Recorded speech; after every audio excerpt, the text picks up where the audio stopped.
Welcome back from your weekend. We're going to do something similar today to what we did last Monday, which is try to help you understand, to the extent that we understand it, this huge, sprawling, 800-page, constantly mutating Russian/Victorian British novel that is the presidency of Donald Trump and the investigations into him as both a president and a candidate. There's a lot, there is a lot, even if you made it a hobby. To keep up on all of this, you might struggle. And so we're going to look at a few of the little pieces here. And we're going to like a fundraising break in about a half an hour. After that, I'm going to open it up to your phone calls, too. I don't necessarily purport to know the answers to your questions, so try to make comments, not questions. Anyway, we're going to begin by talking to Ryan Goodman, founding co-editor-in-chief of Just Security. He's a professor of law at New York University School of Law and served as former special counsel to the general counsel of the Department of Defense. He and co-writer Andy Wright have a really interesting piece up right now at Just Security. It's also cross-published over at slate.com. So, first of all, welcome to our show, Ryan Goodman. Thanks for having me on. So as we try to process these kind of charging instruments that were presented on Friday, one of the things that you've written about, I mean, they all have these little pieces to them. And so the charging instruments against Michael Cohen, as I understand it, come from actually kind of two different sources. One from a U.S. Attorney's Office, Southern District of New York, U.S. Attorney's Office, the other coming, as I understand it, from the Mueller team.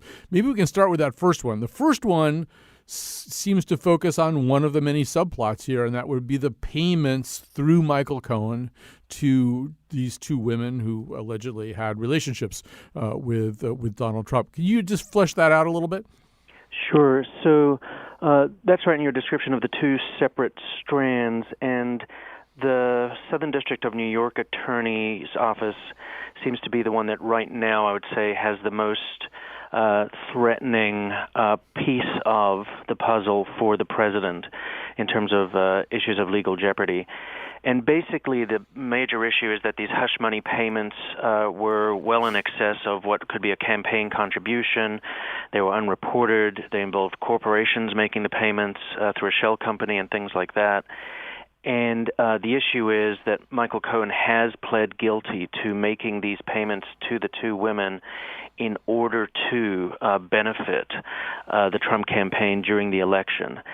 And that's critical because a very difficult piece of it for prosecutors is usually proving that intent, that Michael Cohen wasn't just paying these two individuals in order to help Trump's reputation or Trump's concern that his wife or family would find out, but rather that it was purposefully to help the campaign itself.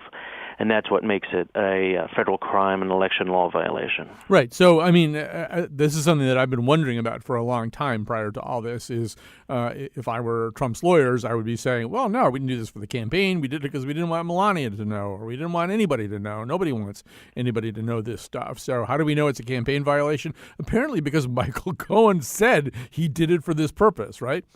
That's right. And he also, there are multiple pieces of it. So he actually bills the Trump organization. Right. At the same time, he bills them for these payments. He's billing them for other payments of like technical work that he did in hiring a particular company to do something that was campaign related. So he's put it all together. And I don't think it's just going to be Michael Cohen's word. There are other individuals who have apparently been given immunity to appear before the grand jury by the Southern District of New York, and they would potentially corroborate Cohen's statements. And one would think that the Southern District would not file this kind of sentencing report if they didn't have other information to back up what Cohen's saying. Right. So, and so Michael Cohen is kind of the linchpin to both of these things because these are charging instruments against him. But tell me why you think that this is. I mean, we can get to the Mueller one in just a second, which seems to involve more of the Moscow Tower and stuff like that. Which to me, to my untrained, untutored eyes, to me that's the ticking time bomb, or as Donald Trump would say, the smocking gun. Tell me what. Tell me why you think that the stuff with Stormy Daniels and Carrick McDougal? Is it just because it's moving faster and it's a kind of a neater, more compact case to prove? That's right. It's moving faster. We have much greater clarity. The Southern District of New York has already basically told us what they think the president's involvement was in this criminal scheme by making very direct statements on the Friday documents, which included that the president had directed and coordinated the activities of Michael Cohen. So that's all I mean by it in terms of what we actually have clearly out of the offices of any of these federal prosecutors. That's the clear, very specific, explicit statement by the federal prosecutors in the Southern District of New York of the president's criminal involvement in the crime. Right. And then I do think that there could be much worse coming down the pike from the Mueller team and the Russia investigation. And there were some sprinklings of information from the Mueller team on Friday, and that could be even worse for the president. And I do think something that was surprising to me out of those Mueller documents on Friday is that Mueller seems to be tracing the steps all the way to Trump. He identifies Trump's involvement with Michael Cohen's outreach to Russians, which many people thought, even if Mueller proves some level of collusion with the campaign, will he actually be able to pin it on Donald J. Trump himself? There's some signs that will happen. So let's just stay for 2 more seconds with the Southern District of New York and the McDougal and Stormy Daniels things. It seems to me like, once again, as somebody who just reads about this stuff as opposed to prosecuting cases, one of the things that jumped out at me was that notion, you mentioned payments before, that they really had set up kind of a false narrative about payments, that there was this sort of argument that Cohen had been retained in this very general way that involved monthly payments to maintain that so-called retainer. And none of that was the case, and Cohen is prepared to testify to that too. To me, that's where you pretty clearly have a demonstrated attempt to conceal something and to interfere with an investigation. That's right, and the creation of fraudulent documents on the part of the Trump organization and the executives who signed off on that. So I do think that one of the avenues that this might take is that we'll see United States versus Trump org as a criminal case, because you can indict an organization, and it sure seems as though the prosecutors believe that the organization was directly involved in this fraudulent kind of cover story for the payments to Cohen. There's also, it's interesting the way some of this stuff has been hived off, to use the term people seem to be using these days, to Southern District of New York, but to other federal prosecutors as well.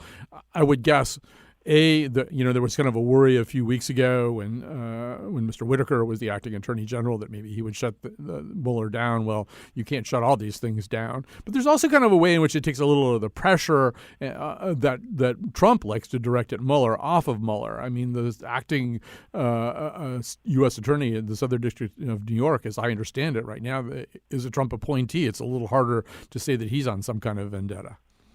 That's right. So the one Trump appointee, though, is recused in the Southern District, so Trump keeps running into these problems of the people that he wants to be loyal to him having to be recused. But the Southern District, I think that's completely right. They are, by norms that have settled over a long period of time, quite independent from main justice, so that the Justice Department doesn't really ever interfere in their work.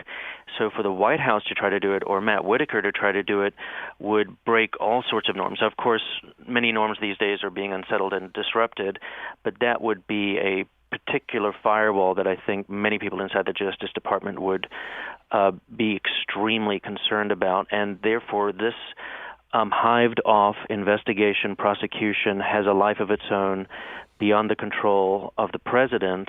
And I do think that kind of dovetails back into how the president and Whitaker think about the Mueller investigation, because there's a train that's left the station and it's got the president's name on it, and there are potential criminal violations that look very real and threatening coming out of the Southern District of New York. So for them to even be thinking about the Mueller investigation, they might want to pay much more attention to something that's already happening. Right. So as you say, that train's already on the tracks and moving. So let's look at the other Mueller document from the Mueller document from Friday about Cohen. This does talk a little bit more about this purported or proposed Moscow Tower project.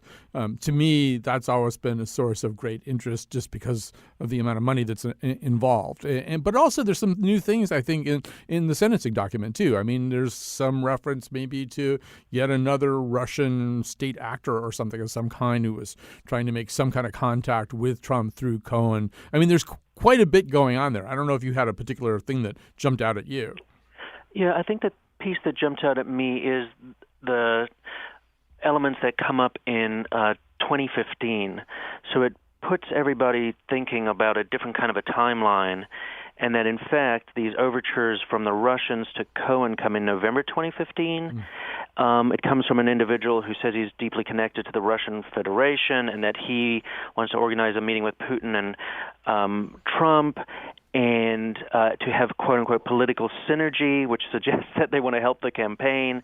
And lo and behold, the only reason that Cohen rejects the overture is because Cohen thinks he already has a conduit into the Russian government through Felix Sater and the Russia-Moscow Tower deal. And that's everything I just said is actually in the document. So this is, I think, Mueller telling us something, I would think deliberately, which is, lo and behold, let's think about the potential collusion and Russian interference as part of the GOP primary. We're talking about November 2015. And I think that kind of raises the issue for all Americans, regardless of party, to think about what went on here. And in fact, there's another little data point or nugget in the Mueller document on Friday, which he also talks about, which is that preceding that overture from the Russian to Cohen in November is Cohen going on a radio interview in September saying that he thinks it'll be a great idea for Putin and Trump to meet.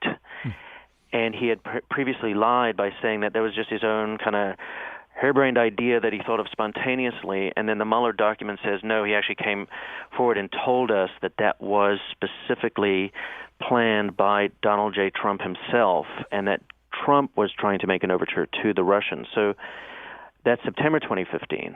So in terms of setting up the lines of communications, at the very least, this notion of political synergy, I think that it's potentially quite significant in how we even just think about the political ramifications, let alone the legal ramifications.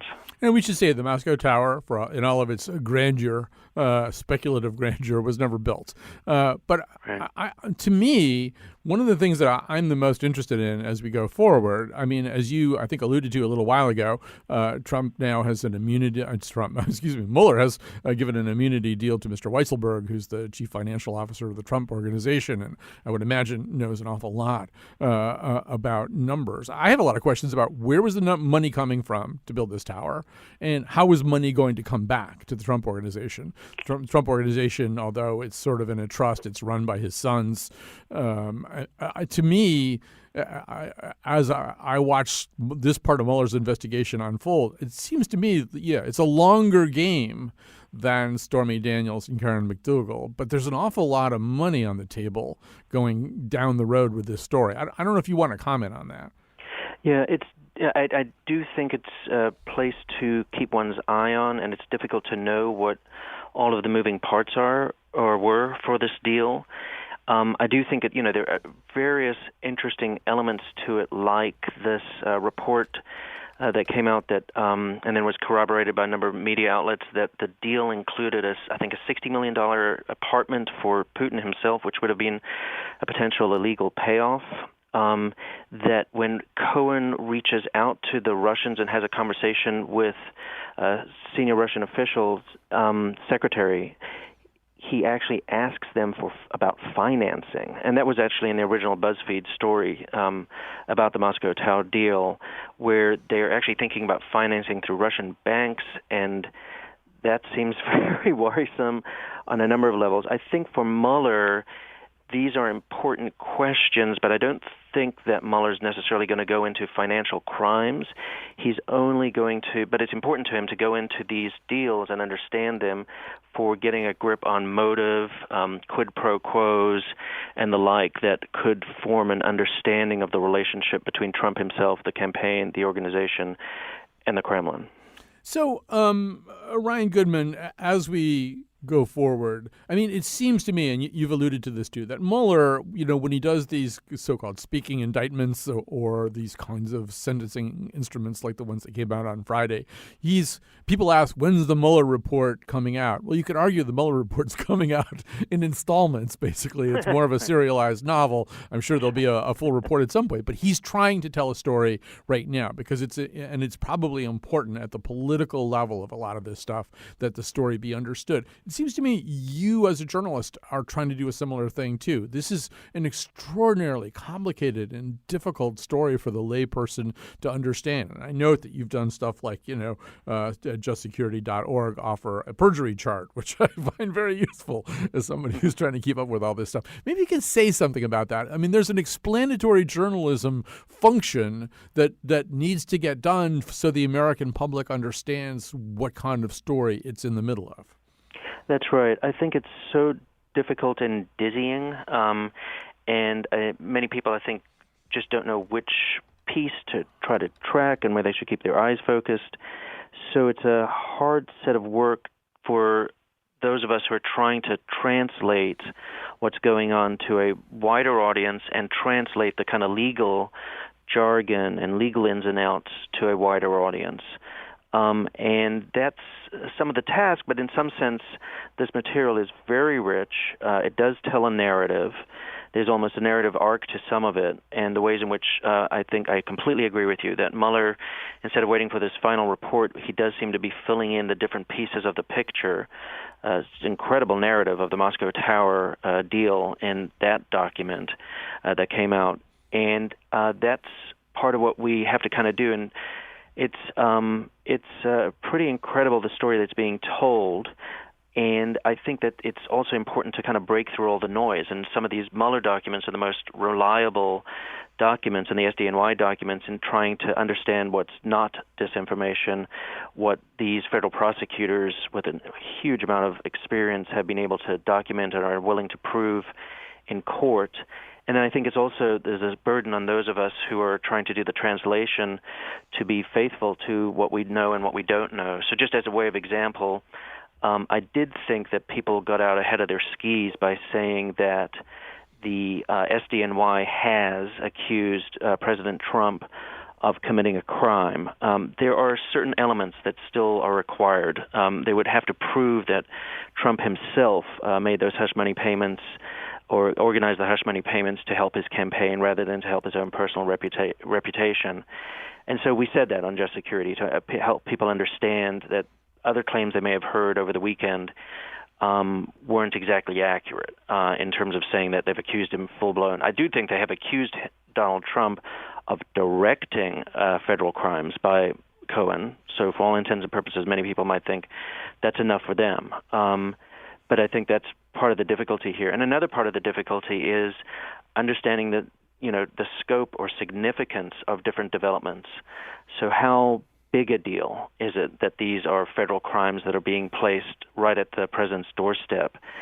And the prosecutors, I thought, actually were trying to engage in a form of public education in their document in the SDNY, where they say things that are very easily accessible and kind of give the context of how important they think what the allegations here amount to. And they say things that are, I think, just remarkable for Americans to hear, which is that they say things like, these crimes are so severe, and that's why they should come with a heavy imprisonment.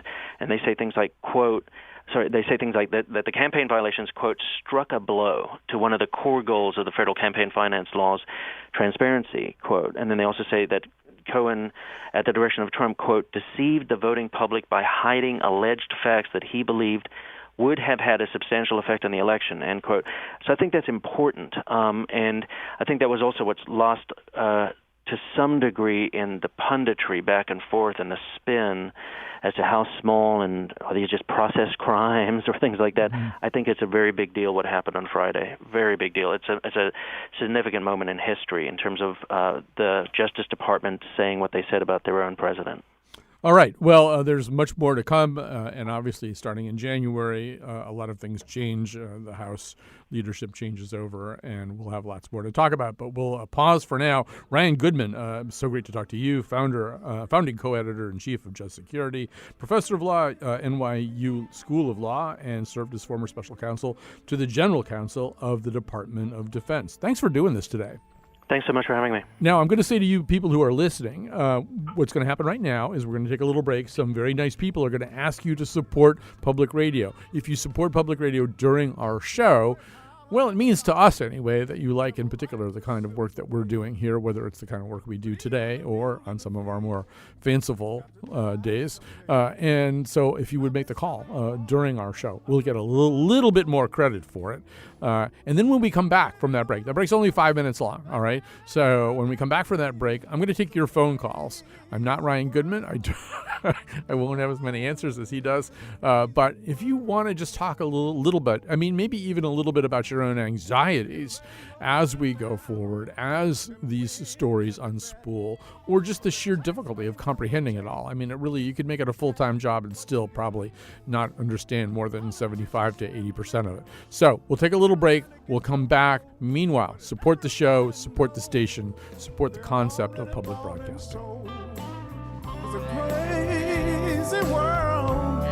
Hey, it's a crazy world. One thing for sure, it ain't never gonna change. The hole we digging is getting deeper every day. It's a crazy world. Lord knows it's a crazy world. Yes, it is. So this is a little confusing. This is me again. But what we're doing here is doing a pledge break. We're asking you to pledge some money to the station. And we decided rather than having the nice people who usually come in here and do it, well, most of them are nice, right?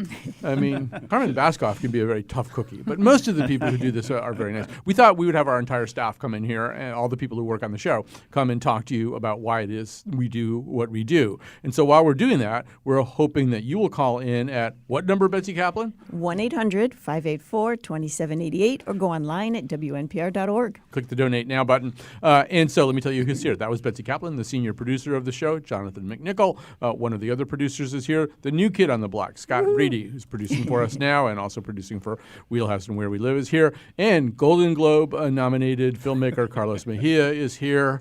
Your film of Betsy Kaplan brushing a dog's teeth is doing very well on the festival circuit, I hear. I mean, all I did was hold the phone, so I don't think I was doing too much. He did a lot. Yeah. He had to work very hard for that video. I would work on my acceptance speech, just in case you do win the Golden Globe. For me, there's a lot of people I need to thank. First, I just want to thank the Academy. There you go. More than anyone else. So you don't do that at the Golden Globes. It's not the Academy. All right. And we also have, of course, somewhere, we can't really see her right now, but she's like the voice of God. Kyone Wolf is there somewhere. So I don't know. Maybe somebody pick up the ball here and just talk a little bit about why it is we do things the way that we do. I mean, Betsy, I'm going to have you start again just because you and I, in particular, got involved in starting this kind of Monday show. Yeah, so we should talk a little bit about the Scramble since that's what people are listening to, and that may be what they like.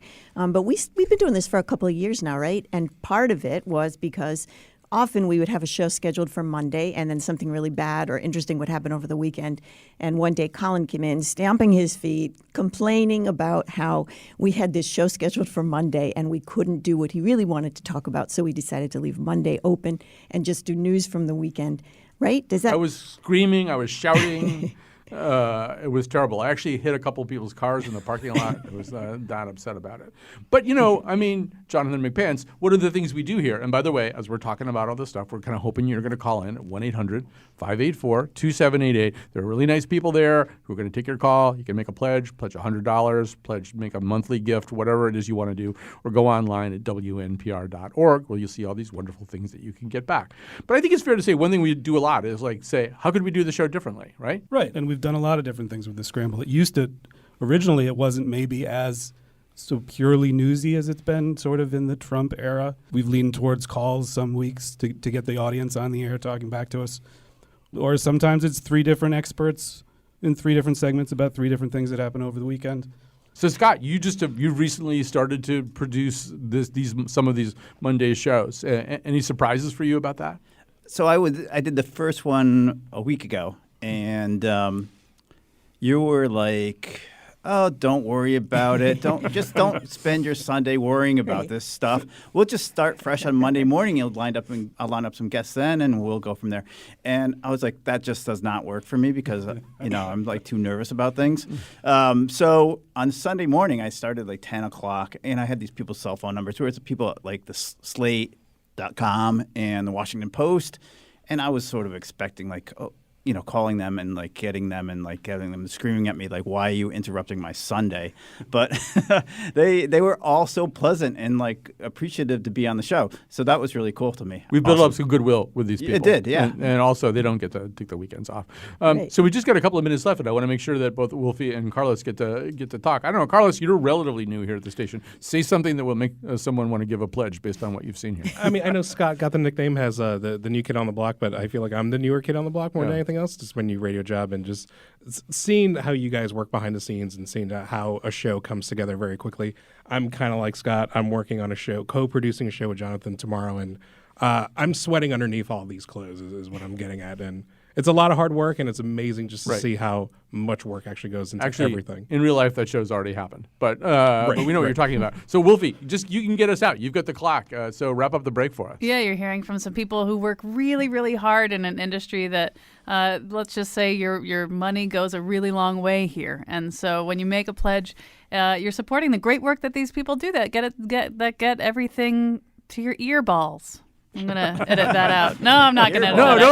No, that's exactly what we don't like that. We don't want you to. But anyway, the point is, I know we're preaching to the choir, but give us a call and support this amazing work with these very talented and hardworking people. That number is 1-800-584-2788 or WNPR.org/donate. And thanks. And if you do have earballs, see your doctor. Definitely see your doctor. All right. So those pledge breaks are weird because we recorded them last week. So there's a way in which they they depart from space and time or something. But I hope that you do find that maybe I wouldn't say better, but at least it's kind of a different way to listen to a pledge break. Listen to the people who actually work on the show, many of them people whose voices you don't hear. And then I do ask you to be generous in terms of supporting the show if it's important to you. All right, so we actually did do this kind of listener survey, a SurveyMonkey survey a while ago. And we asked, one of the questions we asked, one of the many questions we asked was how people liked the format where sometimes on Monday we dedicate all or part of the show to phone calls. And the answer was pretty overwhelmingly positive about dedicating all or part of the show to phone calls. So that's what we're going to do right now. There may be some risk attached to it. There may not be. The risk would be if nobody called. Anyway, the number is 860-275-7266. We're going to be talking about, I have some specific questions for you about your relationship to the news of the Mueller investigation, the Trump presidential problems, generally speaking. So I'm going to put those questions out. But, whatever it is that you need to say about that whole realm of news is fine with me. 860-275-7266. So I've decided that one of the most interesting things to me is I'll put out some more substantive questions about the case itself in just a second, and maybe even some things that are not questions. But one of the things that's become interesting to me is how do people who are not in the news business and who are not professors of law and who don't have podcasts, or how do people who are just living their lives and consuming news, how do they follow this story? How do you get news about this story? I mean, do you feel as though you have assembled kind of a reliable network of sources? It could be New York Times, Washington Post. It could be NPR. It could be Rachel. I find people just refer to her now by her first name. Or I don't know about anybody else. I often need kind of the hard stuff. So there's certain little podcasts and things like that I'll listen to. Although they, like, for example, Lawfare is a place where you can really go and geek out about this stuff. Except that at Lawfare, they're very much policy nerds and policy wonks, and this case is not the only thing that they're studying. So when they do a comprehensive podcast about the Mueller investigations or the state of the Justice Department kind of post or the state of the Justice, post Jeff Sessions, it's really comprehensive. It's really good. Sometimes I'll listen to it twice because I learn so much. But they don't do it often enough to keep me happy. So I'm curious to know, first of all, how people manage to follow such an incredibly complicated story. Or do you ultimately just decide you can't follow the story? But I also want to talk to you about a wide range of stuff. In fact, I'm going to put out some of my ideas out here, but I see Adam from New Milford is up on the board right now already. He called 860-275-7266. Let's see what he wants to say. Hi, Adam. You're on the air. Hi. So my question was, as a liberal-leaning listener, do we really want Trump to be possibly impeached and have Mike Pence as president? And also, what are the odds that if he does get impeached, we'll see kind of like what we did with Nixon, where he ends up being pardoned by the VP? So obviously, we want justice. We don't want a president who can do whatever they want. But do we risk having a possibly worse president for half the country that didn't vote for Trump with Mike Pence in office? Is there a strategy to possibly waiting to see what Mueller has to say before possibly, moving on a sort of impeachment proceedings? Right. I think it's a great question. I sense in the wording and intonation of your question, Adam, that you doubt very much that impeachment, at least as currently understood, would be the most worthwhile way of approaching this situation. Or am I imputing too much to you? No, it's true. I feel like Trump can kind of get away with whatever he wants to get away with if he does get impeached, because, again, he could possibly just be pardoned, where if he loses the second election in 2020 and then an indictment comes down, first of all, the American people get to speak again and hopefully popular vote him out, because, again, remember, Hillary did win the popular vote. And then we get to vote him out. And then in 2020, Mueller gets to come down and actually enforce the law on him and hopefully not have a situation where the Republican president can just pardon him and sort of let him get away with his crimes. Right. Okay, so this is a great question and a great point. I'm just going to pop you on hold or maybe just drop the call and just talk about this for a second. But I think you raised some really interesting stuff. First of all, I would agree. I mean, let me say, first of all, the first thing you have to do when you think about this stuff, and we don't do this very often, is think, what are my real goals as an American citizen in this situation? What do I really want? Do I want the country to be as healthy as it could possibly be? Or do I want to do I specifically want this jerk in the White House to, pay for everything that he's done so far? Which is more important to me? And those two goals are not irreconcilable either, but you have to sort of think about them anyway. If your main goal is to punish Trump, then every possible form of punishment is on the table. And if your main goal is to get him out of office, then impeachment is probably your fastest road, if that road could be traveled. But as Adam suggests, if you are doing that at least partly for policy reasons, all you're going to get out of that process is President Mike Pence, who will be more dignified and less wantonly inappropriate and probably carry less potentially criminal baggage with him. But he won't do any of the things you want him to do if you're left of center. Okay, so that's all pretty obvious. So let's just park that for a second. I think impeachment's sort of a bad idea. I think it's going to be tough for the country to go through. You also can't do it if you don't have the numbers. And in the Senate right now, there aren't even remotely close to the numbers you would need to do impeachment. So you can't do it if you don't have the numbers or if you don't have sufficient flips on the Republican side in the Senate, enough so that you could get a vote to convict. Unless all you want is impeachment. Impeachment, of course, is sort of the first of two steps. So I actually think that there's probably just technically, if you just, one recent interview that I would recommend listening to is Elizabeth Holtzman, a former member of Congress. She was on one of our favorite shows, The Gist, with Mike Pesca on Slate, the podcast, sometime last week, I think. And she's got a new book out about impeachment. She also just has been through impeachments.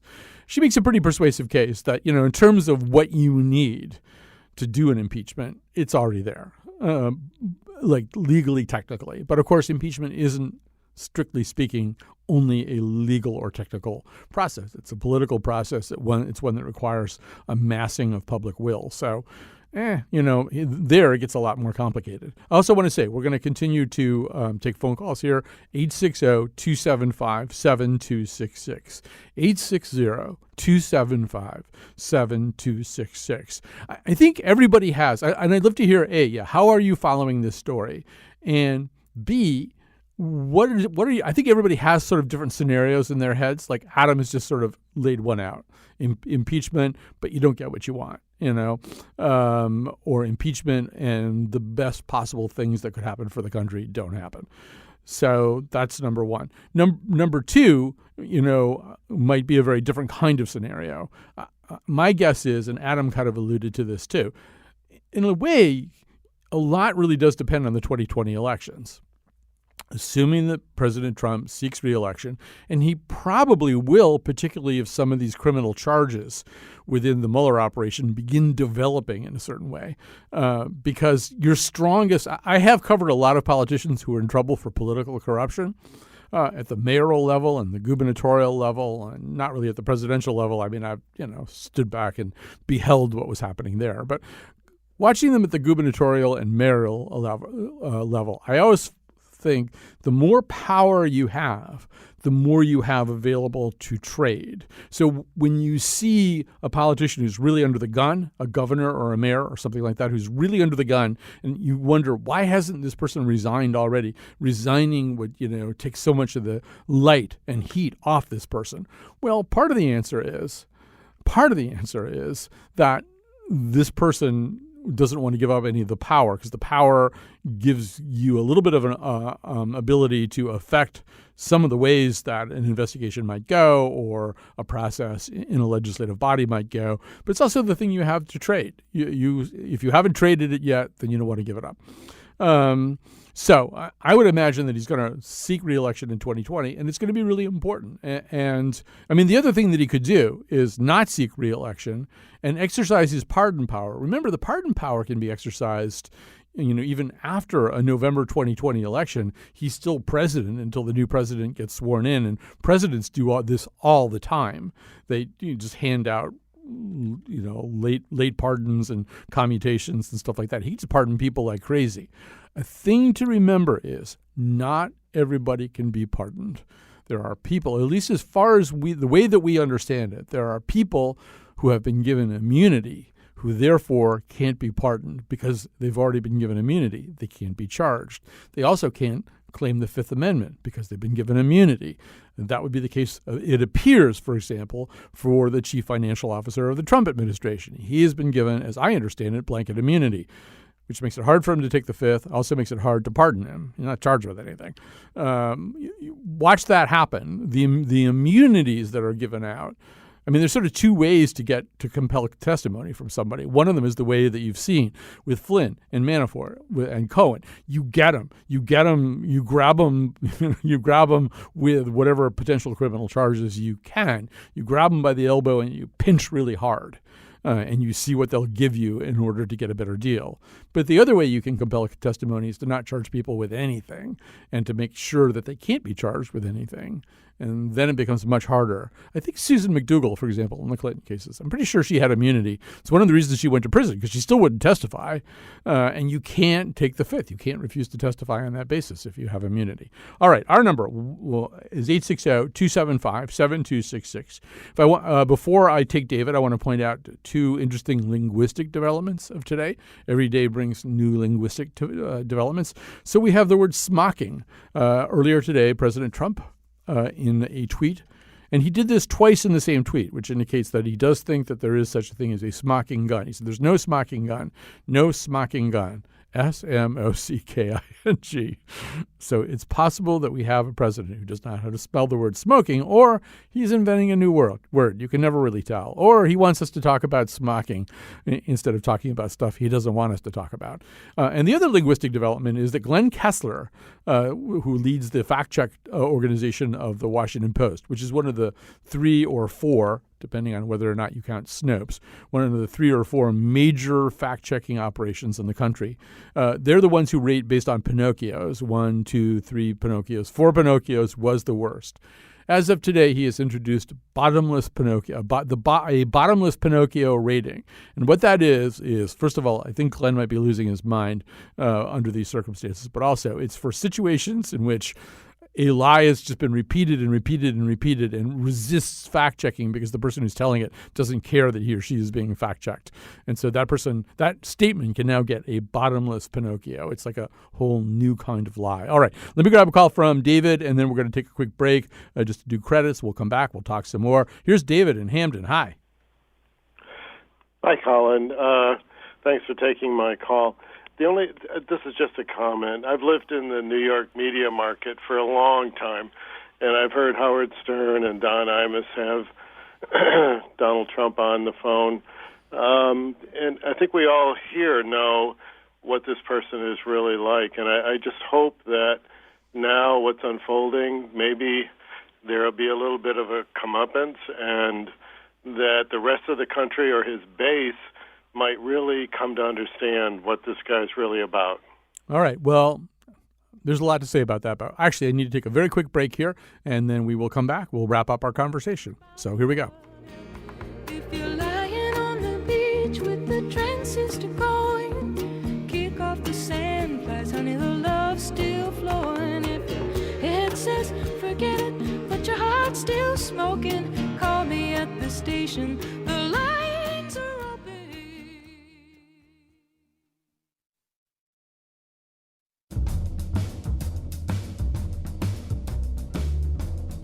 If there's no smoking gun, does that mean that everything's okie-dokie, or is there a chance that Trump might croak from a stroke? Today's show was produced by Betsy Kaplan and me, Kyone Wolf. Amanda Fish pre-ordered her tickets for the first 14 screenings of Aquaman. The part of Bill Curry was played by Bottomless Pinocchio. Tomorrow, a show about Vice, and Wednesday, another live visit from Jill Sobule, who's back in town to perform in the Twain House Library. And now, back to Colin. Yes, Jill Sobule, who we can't call her the best guest we ever had because that would hurt the feelings of our many other guests. But she could be, actually. And so what we'd like to do is bring her in studio and essentially let her do whatever she wants to do. And she'll be performing at the Twain House in their library. I believe it's Tuesday, Wednesday, and Thursday night. So get your tickets. Particularly buy a lot of tickets for Tuesday, because we want her to be in a really good mood when she shows up here on Wednesday. She's also in a pretty good mood anyway. So that's because on Wednesday's show will just be me and Jill and whatever Jill wants to do, which is usually pretty much fun and funny. All right, here is Peter in Middle Haddam. Hi, Peter. Hello. You're on the air. I just wanted to point out two facts. One of which is if Trump were to accept a pardon, that is an admission of guilt. Is it, though? I mean, it is. Because the constitutional power of pardon is pretty pervasive. I'm not sure that it is an admission of guilt. You can pardon, you can pardon them, but it is still an admission. You can't pardon where there wasn't a crime committed. So to accept a pardon is to admit that you have committed a crime.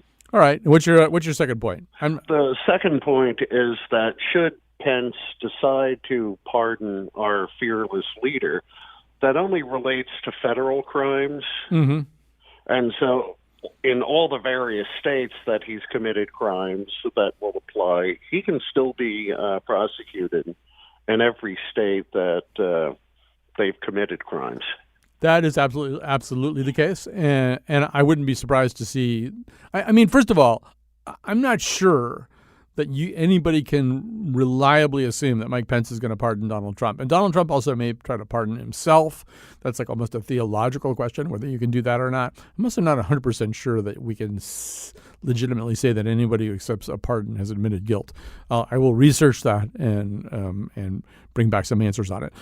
Pardon is one of these powers, however, that is, not very. It's almost illimitable. There are very few limits placed on it and how it can be used. So we'll see. I guess we'll see. That's the answer to that. One thing that I want to say, I didn't get any answers to my question, how do people follow this? I should have just made everybody who calls in tell me, how do you follow this story? What is the tool? What are the tools that you're using journalistically or otherwise to follow this story? One thing that I will recommend, and it's like a hard thing. It's so hard to recommend BuzzFeed to anybody because, you get on the homepage of BuzzFeed and it's all cats and Kardashians and like worse things than cats and Kardashians.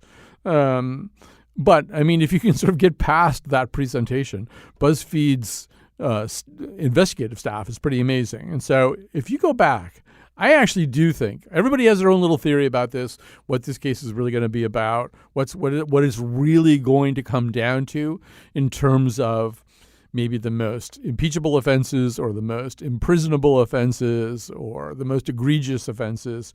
My personal working theory is that it is about the Trump Moscow Tower, and it's about the money. It's about where the money was going to come from and how the money was going to come back. And if you want to read a really good piece, I think the guys who really have this, who really understand this, are these two BuzzFeed writers, Anthony Cormier and Jason Leopold. And their reporting on this has been stellar. So what you want to look for, somehow or other you have to sweep away all those cats and Kardashians at BuzzFeed and look for a piece. It came out in May called Trump Moscow, the definitive story of how Trump's team worked the Russian deal during the campaign.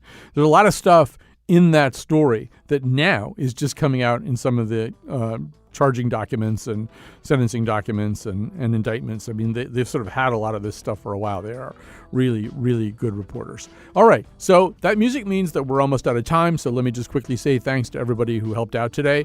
Always let us know if you like the way we're doing things, if you like these kinds of shows. We've got a 1-week pledge campaign right here at the station, which means that people are going to talk to you about supporting the show in just a couple of seconds. I should say, as a kind of an experiment we're trying, for 3 of the 5 days this week, the people who talk to you in these little breaks, like in the one that's coming up, will be us in a pre-recorded thing. We just thought it would be better if we ourselves, the producers and host of the show, tried to explain to you what the heck it is we're doing and why you should support it. Welcome back to our final break. We have about 3 minutes to convince you to support WNPR at 1-800-584-2788 if you like what you've just been listening to. I feel a little bit under the pressure here because we're doing our breaks a little bit different than we've done them before. I'm here in the studio with Colin and Carlos and Scott and Jonathan, who you heard if you were listening to the show earlier.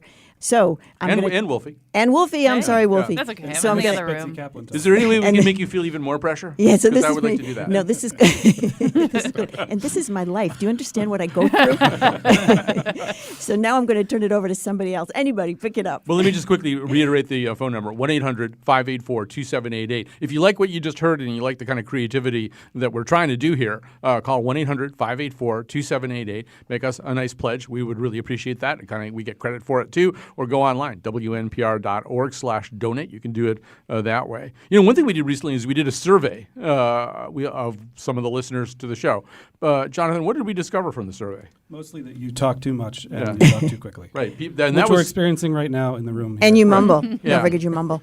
People hate me also. It was very painful. They love you too. They love you too. Don't forget. They love you until they hate you. Yeah.